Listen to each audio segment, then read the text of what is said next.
मनोज तिवारी को मैं फिर से यही कहूँगा कि आप वस्तुतः गाना गाने वाले व्यक्ति हैं, गाना गाइए। भाजपा के सहयोग से अगर आप एमपी हैं तो जिस क्षेत्र में एमपी हैं वहाँ पर जाकर सोनिया गांधी पर केस करना चाहिए है। कारा में जो उस लड़के की मृत्यु हुई है, पोस्टमार्टम रिपोर्ट आने के साथ ही हम लोग डीएम से, चीफ सेक्रेटरी से सबसे मिलेंगे। कांग्रेस के लोगों ने गलती की है तो अब तो बजाबता उस पर सरकार ने कानून बना दिया है, अगर आप अपमान कीजिएगा तो आप पर केस हो जाएगा। तो बयानबाजी करने के बजाय भाजपा को सोनिया गांधी पर केस करना चाहिए। रोशन यादव जो है, रोशन यादव वहाँ बिलाट गांव के अरेर थाना का एक लड़का है जिसको 27 मई को पुलिस ने अपेरेंटली गलत तरीके से अरेस्ट कर लिया था और थाने में उसको टॉर्चर किया गया और बाद में 4 दिन के बाद जब लोगों को पता चला तो फिर उसको छोड़ा गया, फिर पुनः गिरफ्तार किया गया और अभी कारा में उसकी मृत्यु हुई है। उसको लेकर हम लोग परिवार वालों से मिले हैं, सिर्फ परिवार से ही नहीं मिले हैं, उस घटना की जांच के लिए कल परिवार के साथियों के साथ, परिवार के लोगों के साथ वहाँ के एसएसपी से भी मिले, जिन्होंने ये आश्वस्त किया है कि 10 दिन के अंदर दोषी पदाधिकारियों पर जांचोपरांत कार्रवाई की जाएगी। अगर नहीं होगा तो 10 दिन के बाद मैं वापस फिर से वहाँ जाऊँगा।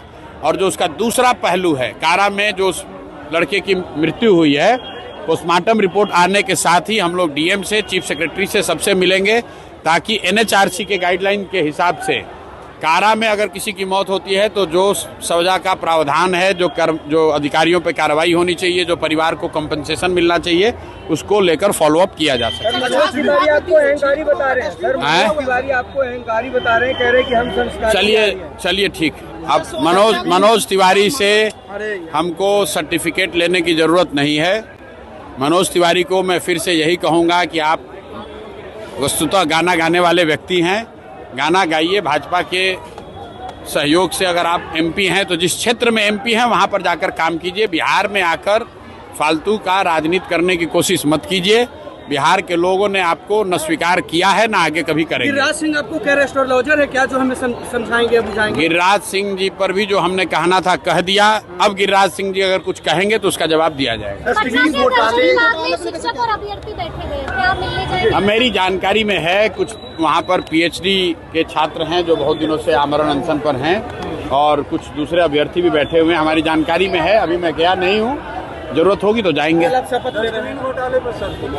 डस्टबिन घोटाले की हमको बहुत जानकारी नहीं है। जो वीडियो पर मीडिया के माध्यम से हम लोग देख रहे हैं जिसमें ये बताया जा रहा है कि साधारण सा दिखने वाला 500 या 1000 रुपये का डस्टबिन अपेरेंटली 15,000 रुपये में खरीदा गया है। मेरे पास उस विषय से संबंधित कोई पुख्ता जानकारी नहीं है।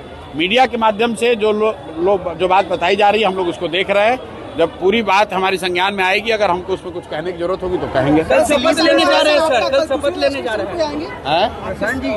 हैं। विधायक का शपथ है, कल जो प्रक्रिया उसको पूरा करेंगे। दिलीप जायसवाल अपने आप को ईमानदार बता रहे हैं, वो कह रहे हैं कि हमको जो एक्सपोज करेगा वो पहले ही एक्सपोज हो जाता है। अब दिलीप जायसवाल जी के चाल चरित्र चेहरा को जनता के सामने रखा गया है। दिलीप जायसवाल जी को भी मालूम है, बिहार की जनता को भी मालूम है, उससे आगे उस पर कुछ कहने की भी जरूरत